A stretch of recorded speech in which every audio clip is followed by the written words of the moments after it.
Rotational डायनॅमिक्समध्ये पुढचा point आहे vehicle is at the top of convex bridge. Actually दोन point आपण बघणार आहे. Vehicle is on the convex bridge आणि सेकंड असणार आहे vehicle is on a concave bridge. आणि आपल्याला सिलेबसमध्ये फक्त कुठला आहे तर कॉन्व्हेक्स ब्रिज आहे. तर पहिल्यांदा आपण कॉन्व्हेक्स ब्रिज दाखवूया. कॉन्व्हेक्स ब्रिजचा शेप सगळ्यांना माहिती आहे. This is the convex bridge and we consider a vehicle. This is vehicle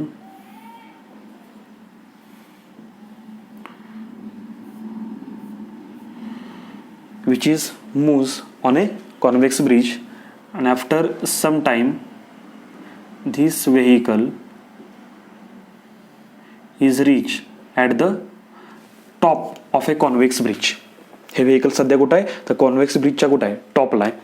okay, आता आपल्याला एक तर समजतंय की ज्यावेळी हे व्हेकल कॉन्व्हेक्स ब्रिजवरून मूव्ह होत आहे त्यावेळी त्या व्हेकल जवळ एक स्पीड असणार आहे, एक व्हेलॉसिटी असणार आहे.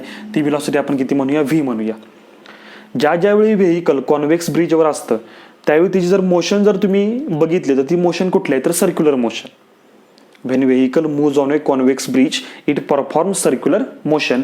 एक्झॅक्टली जर आपण सांगितलं तर व्हर्टिकल सर्क्युलर मोशन, कारण हा कुठला प्लेन आहे तर व्हर्टिकल प्लेन आहे. म्हणजे तुम्हीच म्हणणार की हे vehicle vertical circular motion perform करत आहे आणि ह्या सर्क्युलर मोशनचा इथे कुठेतरी सेंटर असेल आणि ही त्या सर्कलची काय झाली रॅडियस. ओके, आता आपल्याला माहिती आहे when any object any particle perform circular motion it require a centripetal force. त्यामुळे ह्या व्हेकलला पण कुठल्या फोर्सची गरज आहे सेंट्रिपेटल फोर्स. सेंट्रिपेटल फोर्स म्हणजे net force towards the centre is non as centripetal force. त्या अगोदर आपल्याला हे व्हेकलवरती किती फोर्स ऍक्ट होत आहेत ते काढावे लागतील. एक फोर्स तर असणार आहे जो त्याच्या सेंटर ऑफ ग्रॅव्हिटीमधून ऍक्ट होतो आणि तो फोर्स म्हणजे त्या व्हेकलचं weight, that is gravitational force mg vertically downward. Okay, म्हणजे आपण काय म्हणणार हे व्हेकल ह्या कॉन्व्हेक्स ब्रिजच्या टॉपवरती ह्या सरफेसवरती एक फोर्स ऍक्ट करतंय व्हर्टिकली डाऊनवर्ड. त्यामुळं हा सरफेस ह्या ब्रिजला अपोजिट डायरेक्शनला म्हणजे अपवर्ड डायरेक्शनला एक फोर्स अप्लाय करणार, ज्या फोर्सला आपण काय म्हणतो आपल्याला माहिती आहे नॉर्मल रिएक्शन, जो ह्या सरफेसला कसा असणार आहे perpendicular. So there are two forces acting on that vehicle which is on the top of A convex bridge. पण आपल्याला माहिती आहे नेट फोर्स कुठं पाहिजे टुवर्ड्स द सेंटर. का करतो नेट फोर्स म्हणजेच कोण असतो सेंट्रिपेटल फोर्स. मग ही केस जर तुम्हाला पाहिजे असेल तर ह्या केसमध्ये काय असणार आहे तर mg is greater than n. mg is greater than n.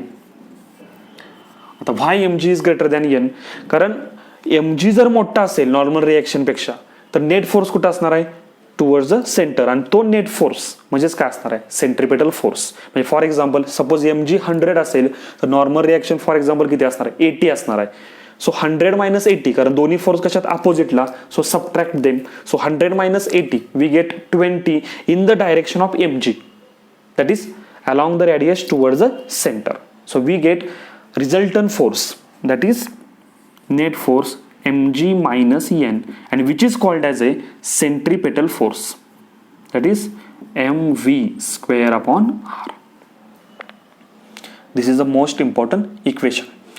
Okay, आता ह्याच्यावरून आपण नॉर्मल रिएक्शनची व्हॅल्यू काढू शकतो. मायनस एनला तिकडे पाठवा आणि ह्या टर्मला इकडे घ्या. So mg minus mv square upon r is equal to n, that is n is equal to mg minus mv square upon r.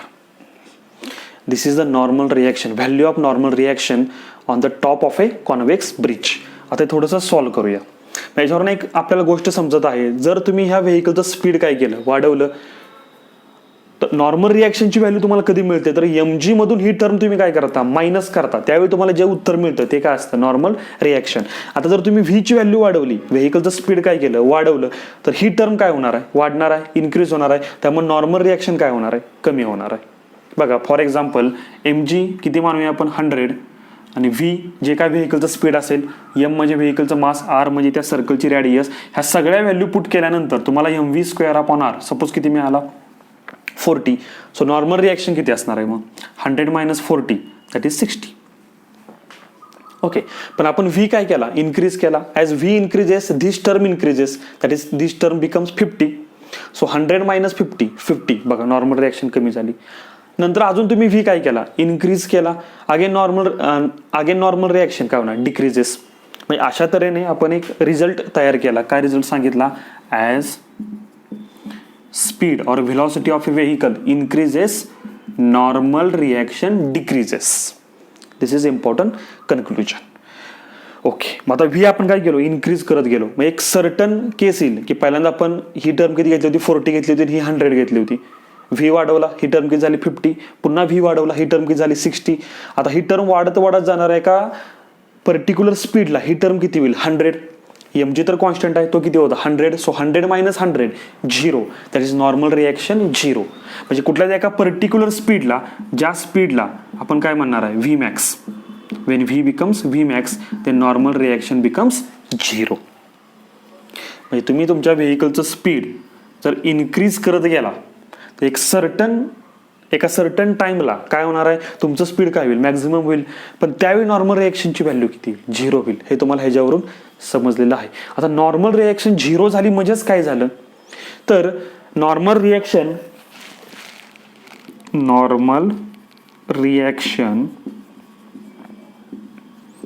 Is a contact force. हे तुम्ही लक्षात ठेवायचं. नॉर्मल रिॲक्शन हा पहिली गोष्ट कसला फोर्स आहे, कॉन्टॅक्ट फोर्स आहे. मग ज्यावेळी तुम्ही ह्या सरफेस बरोबर, ह्या कॉन्व्हेक्स ब्रिजच्या सरफेस बरोबर कॉन्टॅक्टमध्ये असणार, त्यावेळी तुम्हाला हा सरफेस काय अप्लाय करणार तुमच्यावरती, नॉर्मल रिॲक्शन. पण ह्या केसमध्ये नॉर्मल रिॲक्शन काय झाली, 0 झाली. 0चा अर्थ काय असणार आहे की तुमच्या व्हेकलचे जे टायर्स आहेत, त्या टायरचा आणि ह्या सरफेसचा, हॉरिझॉन्टल सरफेसचा कॉन्टॅक्ट काय झाला, लूज झाला. म्हणजे फॉर एक्झाम्पल तुमचं व्हेकल आता ह्या सरफेस बरोबर कॉन्टॅक्टमध्ये नाही, किंवा आपण असं म्हणू शकतो त्या व्हेकलचे टायर्स स्लाइटली टच करतात, फक्त त्या कॉन्व्हेक्स ब्रिजला स्लाइटली टच करतात, ते त्याला खाली प्रेस करत नाहीत, फक्त जस्ट कॉन्टॅक्टमध्ये आहेत. म्हणजे जस्ट कॉन्टॅक्टचा अर्थ तुम्ही समजून घ्या की फक्त ते थोडेसे टच करतात. मग त्यांनी जर थोडंसं टच जरी केलं तर ते खाली प्रेस करू शकत नाहीत, म्हणजे खाली फोर्स अप्लाय करू शकत नाहीत ह्या ब्रिजवर. त्यामुळे ब्रिज त्यांच्यावरती नॉर्मल रिॲक्शन अप्लाय करू शकणार नाही. म्हणजे नॉर्मल रिॲक्शन किती झाली, 0 झाली. म्हणजे नॉर्मल रिॲक्शन 0 झाली म्हणजेच एनची व्हॅल्यू जर ह्या इक्वेशनमध्ये 0 पुट केली तर तुम्हाला काय मिळणार, N is equal to 0 is equal to M G minus M V square upon R. पण एन 0 असताना व्ही किती असणार आहे, व्ही मॅक्स. आता ही टर्म इकडे घ्या, काय होईल, M V square upon R is equal to mg. So m and m gets cancel. So we get v square upon r is equal to g. ह्या r ला तिकडे पाठवा, तुम्हाला काय मिळणार, v square is equal to rg. काय मिळणार, v square is equal to rg. दोन्ही बाजूचं काय घ्या, square root. So we get v max is equal to under root मध्ये काय मिळणार, rg. This is the maximum speed on a convex bridge. जर ह्या स्पीडपेक्षा जास्त स्पीड जर तुम्ही ठेवलं तुमच्या व्हेकलचं, तर व्हेकल काय करणार, टोटली कॉन्टॅक्ट काय करणार, लूज करणार, आणि ते व्हेकल तुमच्या कॉन्व्हेक्स ब्रिजला काय करणार, लिव्ह करणार, म्हणजे सोडून जाणार. Like that. तर तुम्ही स्पीड काय केलं, व्ही मॅक्सपेक्षा जास्त ठेवलं तर तुमचं व्हेकल हे असं जाणार एअरमध्ये. ते कॉन्टॅक्ट काय करणार, टोटली काय करणार, लूज करणार. मे बी त्यामुळे ॲक्सिडेंट होण्याची शक्यता आहे, मे बी. ओके, त्यामुळे तुमच्या व्हेकलचं स्पीड कॉन्व्हेक्स ब्रिजवर तुम्हाला किती ठेवलं पाहिजे, एक तर रूट आर जी किंवा रूट आर जी पेक्षा कमी. रूट आर जी तुम्ही कॅल्क्युलेट करू शकता, सर्कलची रेडियस आणि जी तुम्हाला माहिती आहे 9.8. लक्षात आलं. मग ह्याच्यावरून आपण हा रिझल्ट इथे लिहून घेऊया. This is a convex bridge, this is the vehicle mg, normal reaction. So we get the value of N. एनची व्हॅल्यू काय मिळाली ह्या केसमध्ये, this is the N, M G minus M V square upon R. This is the first case. कोणती असणार आहे, convex bridge. आणि V max तुम्हाला किती मिळाला, root R G. Second case आपण कुठली बघणार आहे, कॉन्केव ब्रिज. हा रिझल्ट आहे आपला. आता तुम्ही म्हणाल व्हेकल फक्त टॉपलाच आहे, जर व्हेकल ह्या प्लेसला असेल, ह्या ठिकाणी असेल, तर सुद्धा आपण ते सॉल्व्ह करू शकतो. आपण काय सांगणार बघा,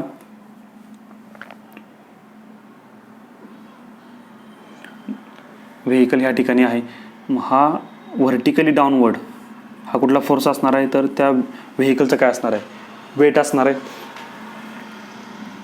ह्या लाईन बरोबर ही जी लाईन आहे, ह्या लाईन बरोबर किती अँगल तयार केला आहे, थिटा. बघा व्हेकल सध्या इथं टॉपला आहे, पण आपण काय मानले की व्हेकल ह्या ठिकाणी आहे, टॉपवर नाही. तर हा अँगल आपण किती मानला, थिटा. हा अँगल जर थिटा असेल तर हा अँगल पण किती असणार, थिटा, अल्टरनेट अँगल. ओके. नंतर आपलं काय करावं लागेल की नॉर्मल रिॲक्शन कशी असणार आहे, ह्या रोड सरफेसला परपेंडिक्युलर लाईक दॅट. आणि vertically downward this is the centre of gravity. हा फोर्स कुठला असणार आहे, एम जी. ह्या ठिकाणी तुम्हाला एम जीला रिझॉल्व्ह करावं लागेल in 2 rectangular components. That is one component is M G cos theta and second component is M G sine theta.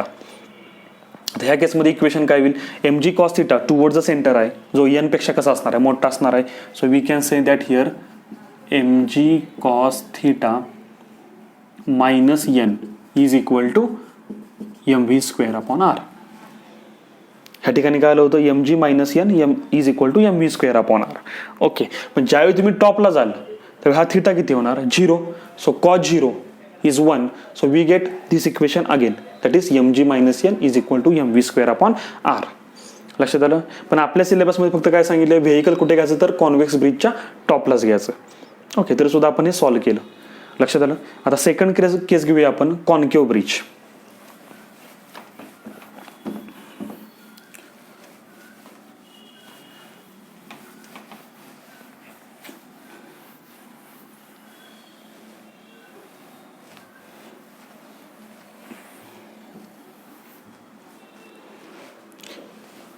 Vehicle is moving on a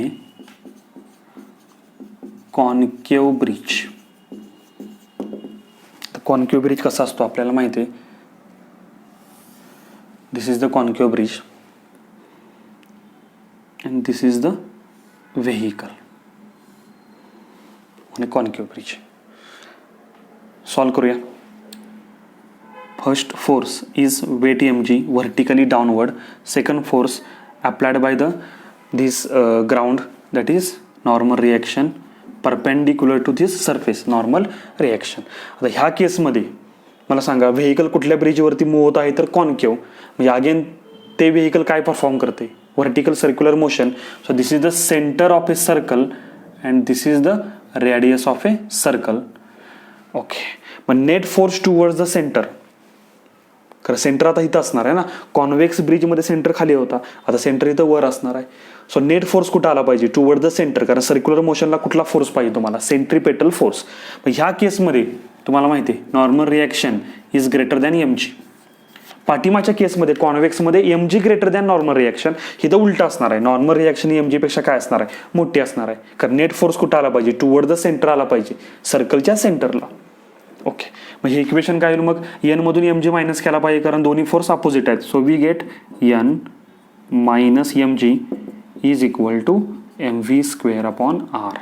so we get the value of normal reaction is minus M G तिकडे गेल्यानंतर काय होईल, plus होईल. So we get M V square upon R plus M G. This is the value of normal reaction in case of concave bridge. So concave ब्रिजमध्ये काय होईल, this is the vehicle, this is the mg, this is the normal reaction and this is the speed.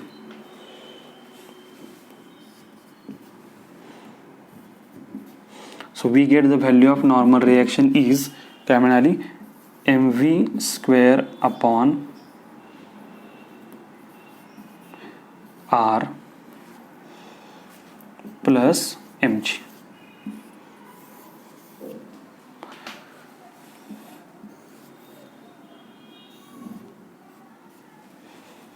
इथं काय मिळालं होतं, M G minus M B square upon R. हे आपण असं पण लिहूया, M G plus M B square upon R चालेल, काय अडचण नाही. M G plus M V square upon R म्हणजे तुम्हाला कम्पेअर करायला इझी जाईल. ओके. समजलं. That is vehicle moving on a concave bridge. Solve करताना फक्त एक गोष्ट लक्षात ठेवायची, ह्या केसमध्ये normal reaction is greater than M G आणि पाठीमागच्या केसमध्ये M G is greater than normal reaction. Okay, आता पुढे जाऊया. Vehicle is a moving on horizontal road. Road कसा असणार आहे तर horizontal. This is horizontal road, not convex, not concave, horizontal. So this is the vehicle, this is the mg, this is the normal reaction and this is the speed. Okay, जर horizontal रोडवर असेल तर आपण काय सांगू शकतो, ह्या दोन्ही व्हॅल्यू कशा असणार आहेत, इक्वल असणार आहेत. So N is equal to M G, कारण तो हॉरिझॉन्टल रोडवरती आहे. त्यामुळे इथं एन आणि एम जी ह्यापैकी कोणीही ग्रेटर नसणार आहे, दोन्ही कशा असणार आहेत, इक्वल असणार आहेत. सो ही third case on a horizontal road.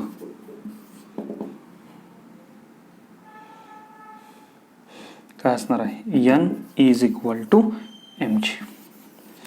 म्हणजे अशा तऱ्हेने तुम्ही काय केलं, तिन्ही केसमध्ये नॉर्मल रिॲक्शनच्या व्हॅल्यू काय केल्या, फाइंड आउट केल्या तिन्ही केसमध्ये. आता इथे जे नॉर्मल रिॲक्शन आहे, फॉर एक्झाम्पल त्याला आपण N1 म्हणूया आपल्याला समजण्यासाठी, ह्या नॉर्मल रिॲक्शनला N2 म्हणूया आणि ह्या नॉर्मल रिॲक्शनला N3 म्हणूया. तुमचं कन्क्लुजन काय आहे की नॉर्मल रिॲक्शनची व्हॅल्यू कुठल्या केसमध्ये जास्त आहे, तर तुम्हाला दिसत आहे की नॉर्मल रिॲक्शनची व्हॅल्यू ह्या सेकंड केसमध्ये जास्त आहे. कारण ती किती आहे, M G plus M V square upon R. M जीमध्ये तुम्ही काहीतरी ॲड केल्यानंतर नॉर्मल रिॲक्शन मिळते. हिथं फक्त किती आहे, एम जी. हिथं एम जी प्लस आहे आणि इथं एम जी मायनस आहे. म्हणजे सगळ्यात कमी नॉर्मल रिॲक्शन म्हणजे कुठली असणार आहे, N1. So we get our final result N2 greater than N3 greater than N1. This is the most important result. मग तुम्ही काय लिहू शकता, the value of normal reaction is greater in a case of concave breach. concave breach च्या केसमध्ये सगळ्यात normal रिॲक्शनची value जास्त असते. त्याच्यानंतर 2 नंबरला कुठं असणार आहे, ऑन ए हॉरिझॉन्टल रोड. आणि सगळ्यात कमी कुठं असणार आहे, ऑन ए कॉन्व्हेक्स ब्रिज. त्यामुळे आपण असं म्हणू शकतो की कुठल्या केसमध्ये तुमचा व्हेकल ग्राउंड बरोबर किंवा ब्रिज बरोबर कॉन्टॅक्ट लूज करू शकतो, तर फक्त in case of convex bridge. ह्या 2 केसमध्ये तो कॉन्टॅक्ट लूज करू शकत नाही. मी कुठल्या केसमध्ये, तर कॉन्केव आणि हॉरिझॉन्टलच्या केसमध्ये तो कधीही कॉन्टॅक्ट लूज करणार नाही. फक्त कॉन्व्हेक्स ब्रिजच्या केसमध्ये तो कॉन्टॅक्ट लूज करू शकतो. म्हणजेच नॉर्मल रिॲक्शन किती होऊ शकते, 0 होऊ शकते. कारण इथं काय होणार आहे, जसं स्पीड वाढेल तशी ही टर्म वाढणार आहे, त्यामुळे नॉर्मल रिॲक्शन पण काय होणार आहे, वाढणार. पण ह्या केसमध्ये स्पीड वाढेल तशी नॉर्मल रिॲक्शनची व्हॅल्यू कमी होणार आहे. आणि कमी म्हणजे सगळ्यात कमी किती होणार आहे, 0. फक्त ह्या केसमध्ये नॉर्मल रिॲक्शन 0 होऊ शकते, ह्या 2 केसमध्ये कधीही 0 होणार नाही. So this is the important result. आता आणखी एक आपण केस घेणार आहे जे तुमच्या कॉम्पिटेटिव्ह एक्झामसाठी महत्वाचे आहे. एकदा आपण कॉन्व्हेक्स ब्रिजची कंडिशन घेऊ पहिल्यापासून. Convex bridge, okay, this is the convex bridge and this is the vehicle, but this vehicle now is a rest on a top of convex bridge. Convex ब्रिजच्या टॉपला ते व्हेकल कसा रेस्टला आहे. पहिल्या केसमध्ये आपण मुव्हिंग घेतलं होतं. ओके, मग इथं आपण त्याची व्हेलॉसिटी किती दाखवणार, तर 0, म्हणजे व्हेलॉसिटी दाखवणार नाही. मग फोर्स कुठला आला, हा एम जी. हा कुठला आला, नॉर्मल रिॲक्शन. ह्या केसचा विचार करा, तिची व्हेलॉसिटीज काय आहे, 0 आहे. व्हेलॉसिटी 0 असेल तर सेंट्रीपेटल फोर्स किती असणार आहे, 0. कारण M V square upon R, V 0 असेल तर ही टर्म 0. किंवा सेंट्रीफ्युगल फोर्स जो कुठं असणार आहे, अवे फ्रॉम द सर्कल, तो सुद्धा किती असणार आहे, 0 असणार आहे. म्हणजे आपण काय सांगू शकतो, इथं इक्वेशन तुम्हाला काय मिळेल, N is equal to M G. बघा ना, ही टर्म 0 आली कारण व्ही किती आहे, 0. So N is equal to M G. आता पुन्हा आपण काय घेऊया, कॉन्व्हेक्स ब्रिजच घेऊ. This is convex bridge. Now this vehicle is moving with velocity v. Now vehicle is moving on a top of a convex bridge. बघा, convex ब्रिजच्या 2 केस घेतला. आता हा काय असणार आहे, एम जी. हा काय असणार आहे, नॉर्मल रिॲक्शन. ही केस ऑलरेडी आपण सॉल्व्ह केलेली आहे, M G greater than N. So we get equation M G minus N is equal to M V square upon R. म्हणजे तुम्हाला एन किती मिळाला, M G minus M V square upon R. हे झाले already. हे बघा, mg minus mv square upon R.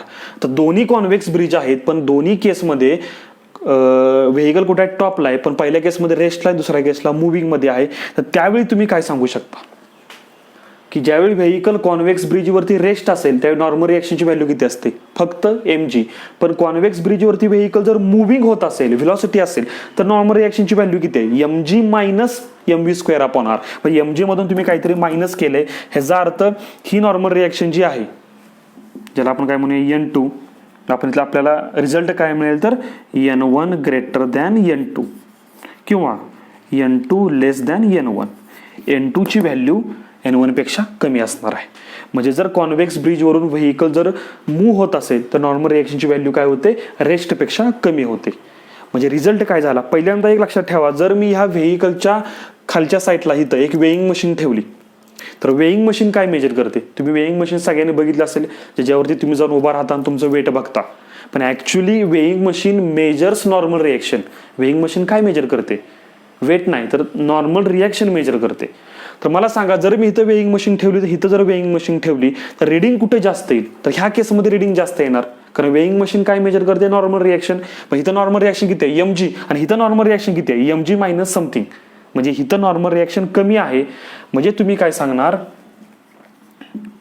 Weight of a moving car is less than weight of a rest car on a convex bridge. हा तुमचा result झाला.